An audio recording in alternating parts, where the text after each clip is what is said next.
So, ayan guys, isa ka rin ba na na-invite na ni Meta na nagkaroon ng stars icon? So, kung isa ka na rin, tara panoorin mo to kung papaano i-set up ang star. So, pero, syempre naka-unlock na ako ng ibang tools kaya mag-automatic na ang aking payout icon. So, tara, panoorin mo to. So, ayan guys, start na tayo. So, ayan, i-set up na daw natin. Set up. And then, get started.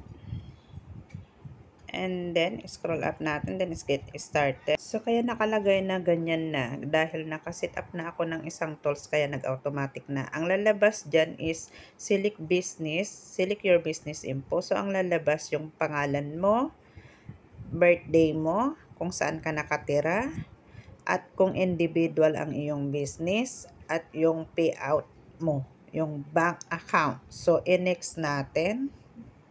Natapos mong sagutin lahat, i-done mo na. And then yan, tapos na po. Ganun lang po ka-easy ang pag-set up.